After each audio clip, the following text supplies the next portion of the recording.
What happens when America's beloved morning show hosts come face to face with Hollywood royalty turned real royalty, and the conversation takes a shocking turn that nobody saw coming. You won't believe what unfolds when diplomatic pleasantries dissolve into accusations, finger-pointing, and a confrontation so explosive that it leaves an entire studio audience gasping in disbelief. Last night's episode of Live with Kelly and Mark delivered television gold that has everyone talking as what began as a promotional appearance for Meghan Markle's latest venture quickly spiraled into a battle of wills that would end with security being called and cameras continuing to roll long after they should have stopped. The stage was set for what should have been another smooth celebrity interview on the popular morning talk show. Kelly Ripa, radiant in a powder blue blazer, sat across from her co-host Mark Consuelos, who wore his trademark charming smile as they prepared to welcome their high-profile guest. The studio audience buzzed with anticipation. Phones already recording as Meghan Markle made her entrance dressed in an elegant cream-colored ensemble that seemed carefully chosen to project both approachability and authority. "Please welcome Meghan Markle," Kelly announced with her characteristic enthusiasm. Though those paying close attention might have noticed the slightest tension in her voice, the applause was thunderous as Meghan glided onto the set, her practiced smile never wavering as she embraced both hosts with air kisses that seemed just a fraction too formal for the usually warm atmosphere of the show. As Meghan settled into the guest chair, smoothing her outfit with deliberate precision, Mark leaned forward with his usual interviewer's posture. "Meghan, it's wonderful to have you here. You're looking fantastic, and we're excited to hear about your new project." "Thank you so much for having me," Meghan replied, her voice carrying that distinctive blend of American directness and acquired British refinement. "I'm thrilled to be here, though I have to say the energy in this studio is quite different from what I'm used to." Kelly's eyebrows raised slightly at the comment, a micro-expression that regular viewers would recognize as the first sign of her legendary quick wit preparing to deploy. "Different how?" she asked, her tone still friendly, but with an edge that suggested she was already reading between the lines. Meghan's laugh was perfectly calibrated, neither too loud nor too soft. "Oh, just more immediate, more raw. In my previous work, there was always more preparation, more control over the narrative." The word control hung in the air for just a moment too long, and Mark's expression shifted almost imperceptibly. As someone who had spent years in the entertainment industry before joining Kelly on the show, he understood the subtle dynamics of celebrity interviews, and something in Meghan's demeanor was setting off alarm bells. "Well, that's what makes live television exciting," Mark said, his smile still in place, but his journalist instincts clearly activated. "No scripts, no second takes, just authentic conversation." "Aunt," Meghan repeated, and there was something in the way she said it that made both hosts exchange a quick glance. "Yes, I suppose that's one way to put it." Kelly, never want to let a loaded comment slide by without investigation, leaned forward slightly. "You sound like you have some thoughts about authenticity in media. Care to share?" The question was delivered with Kelly's trademark blend of curiosity and challenge, and the studio audience seemed to sense the shift in energy. Meghan's posture straightened, and for the first time since sitting down, her smile seemed less practiced and more calculating. "Well, Kelly, since you asked," Meghan began, her voice taking on a tone that anyone familiar with royal interviews would recognize as diplomatic, but pointed. "I think there's a difference between authenticity and sensationalism, between genuine interest in someone's story and, well, the kind of coverage that focuses more on creating drama than understanding truth." Mark's eyebrows shot up, and he glanced at Kelly before responding. "That's interesting. Are you suggesting that some media outlets prioritize entertainment over accuracy?" "I'm suggesting," Meghan said, her voice gaining strength and losing some of its earlier warmth, "that some people in this industry have built careers on making others uncomfortable, on pushing boundaries, not for the sake of truth, but for ratings." The studio audience was now completely silent, sensing that they were witnessing something unprecedented. Kelly's famous quick wit was clearly engaged, but she was also visibly processing the fact that her guests seemed to be making veiled criticisms of them. "That's a serious accusation," Kelly said, her voice still controlled, but with an undertone that regular viewers would recognize as dangerous territory. "Are you speaking from personal experience?" Meghan's laugh this time was different. Sharper, less performance, and more genuine emotion. "Personal experience. Oh, Kelly, where do I even begin? Do you know what it's like to have every word you say dissected? Every outfit analyzed, every gesture turned into a headline. Actually, Mark interjected, his voice taking on a slight edge. As someone who's been in entertainment for decades and married to someone who's been in the public eye even longer, I think we might have some idea. The comparison clearly struck a nerve. Meghan's composure cracked slightly, and for the first time the audience could see genuine emotion flickering across her face. With respect, Mark, I don't think you do. When you're criticized, it's professional criticism. When you make a mistake, it's a career misstep. When I make a mistake, or when someone decides I've made a mistake, it becomes a referendum on my character, my worthiness, my right to exist in certain spaces. Kelly's expression had shifted from professional curiosity to something approaching concern mixed with irritation. Meghan, I understand that public scrutiny can be difficult, but surely you knew what you were signing up for when you chose to maintain a public profile after. After what? Meghan interrupted, her voice rising slightly. After I married into a family that shall remain nameless. After I had the audacity to think I could use my platform for good. After I dared to have opinions about my own treatment. The studio was now electric with tension, cameras capturing every micro-expression, every shift in body language. Mark leaned back slightly, his professional instincts wearing with his growing discomfort at the direction the conversation was taking. Look, Meghan, Kelly said, her voice taking on the no-nonsense tone that had made her famous. Nobody here is attacking you. We invited you on to talk about your project, to give you a platform to share your story. But if you came here with an agenda, to lecture us about media ethics, lecture you? Meghan's voice was now clearly strained, her carefully maintained composure beginning to crack in earnest. I'm simply pointing out that there's a difference between journalism and gossip, between asking tough questions and creating conflict for entertainment value. Mark's jaw tightened visibly. Are you suggesting that's what we do here? The question hung in the air like a challenge, and Meghan's response would prove to be the point of no return that would transform a tense interview into television history. I'm suggesting, Meghan said, her voice now carrying unmistakable steel, that this entire industry has a problem with how it treats women, particularly women who refuse to play by rules they never agreed to.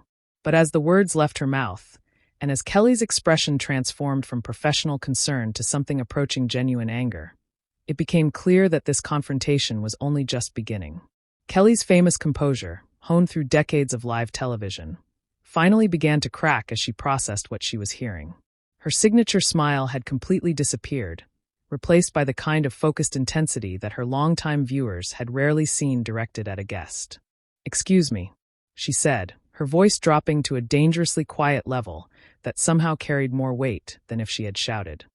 Are you seriously sitting in our studio on our show, suggesting that we're part of some systemic problem?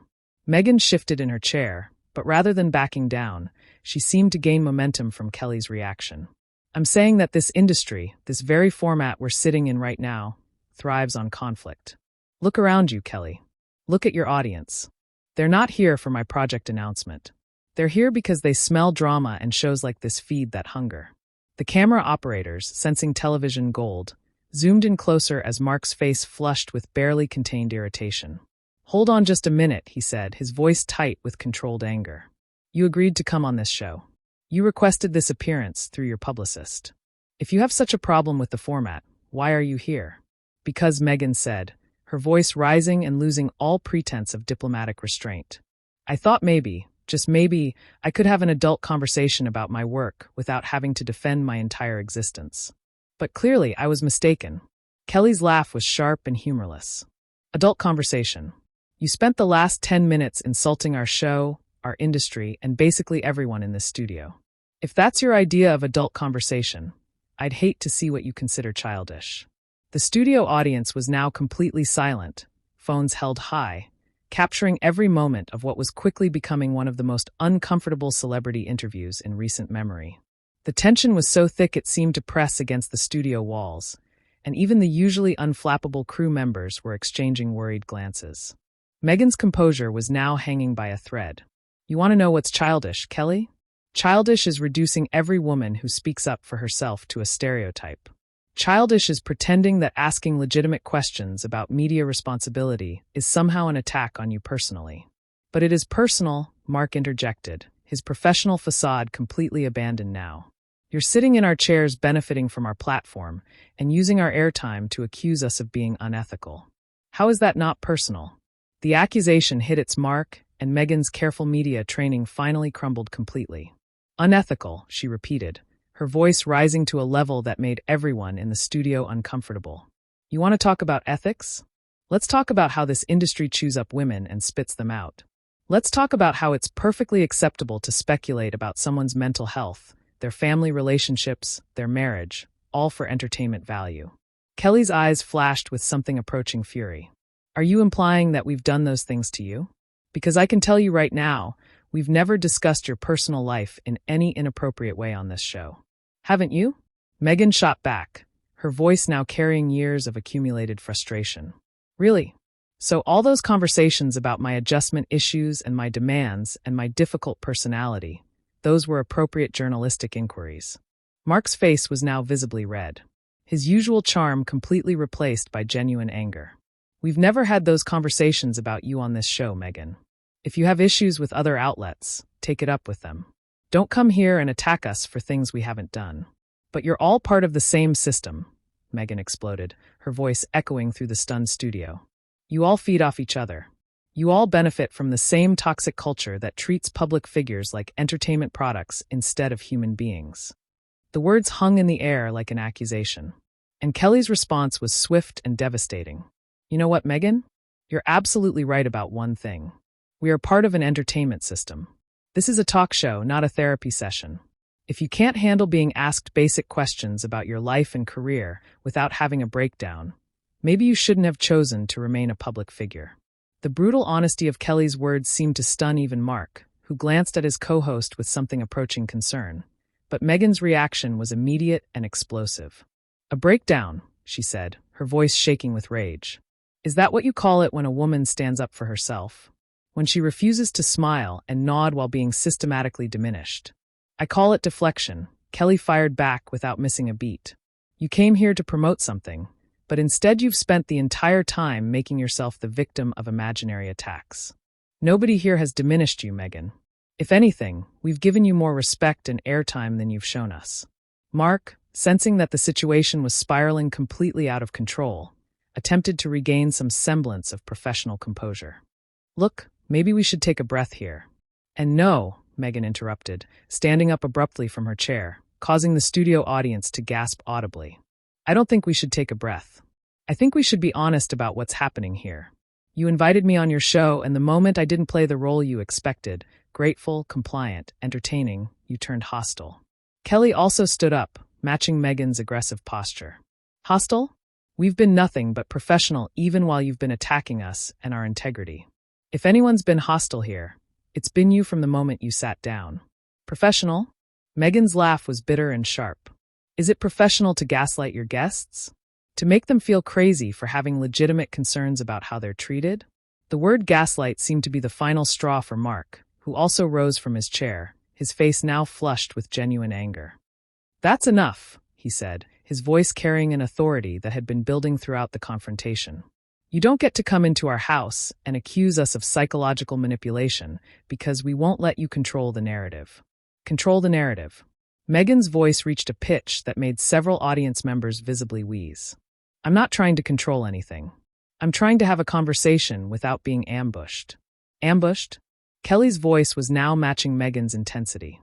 We asked you about your project and your experience in media.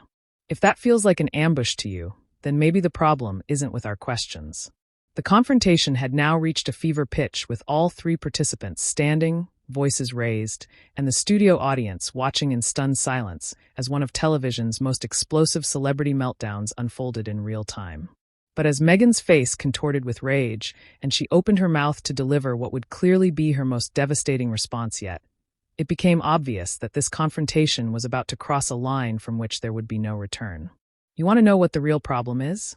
Meghan screamed, her voice now completely unhinged and echoing through the studio with such force that several audience members actually flinched. The problem is that mediocre people like you have built entire careers on tearing down anyone who threatens your comfortable little bubble of irrelevance. The words hit the studio like a physical blow. Kelly's mouth dropped open in shock while Mark's face went from red to pale in an instant. The audience gasped collectively, phones capturing every moment of what was clearly becoming television history for all the wrong reasons. Kelly was the first to recover, her voice shaking with barely controlled fury. Mediocre. Irrelevant, she said, each word dripping with venom. You're calling us mediocre. We've been doing this show for years, building relationships with our audience, earning their trust and respect. What have you done besides marry? Well, and then complain about the consequences. The brutality of Kelly's response sent shock waves through the studio. But Meghan was beyond caring about consequences now. At least I didn't spend my career kissing up to celebrities and pretending that softball questions constitute journalism. She fired back, pointing an accusatory finger directly at Kelly's face. Mark stepped forward, his protective instincts for his wife and co-host now fully activated. That's it, he said, his voice low and dangerous. You need to leave right now. Oh, I need to leave. Meghan laughed maniacally, her composure completely shattered. Of course I do. The moment someone tells you the truth about yourselves. The moment someone refuses to play your pathetic little games, they need to leave. Kelly moved closer to Meghan, her own anger now completely unleashed. The truth. You want to talk about truth? Here's some truth for you. You came on our show with an agenda to create drama. And when we didn't give you the fight you wanted, you manufactured one. This whole performance has been calculated from the beginning. Performance? Meghan's voice cracked with rage.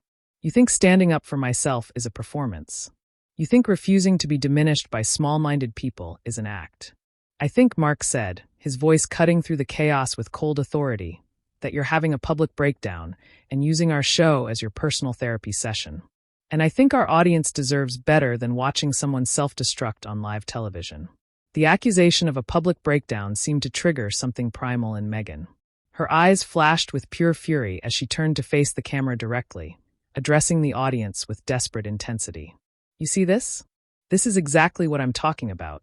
The moment a woman shows any emotion, any passion, any refusal to be quiet and compliant, she's having a breakdown.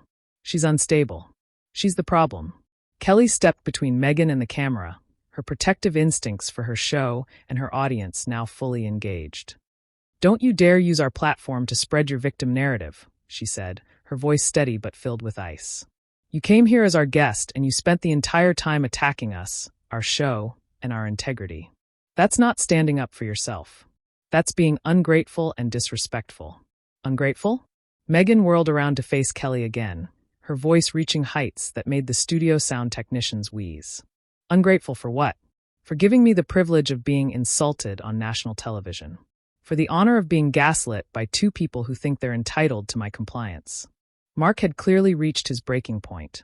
He signaled to someone off camera, and within seconds, 2 security guards appeared at the edge of the set, though they remained at a respectful distance, clearly hoping the situation wouldn't escalate further. Security, Meghan said, noticing the guards and laughing with bitter disbelief. You called security on me for what? For having opinions, for refusing to be your dancing monkey, for being disruptive and hostile to our staff and our audience, Kelly replied firmly, though her voice was beginning to show the strain of the confrontation. This is a workplace, Meghan, and you're creating a hostile environment. Hostile environment? Meghan's voice was now so shrill, it was almost painful to listen to. I'll show you a hostile environment.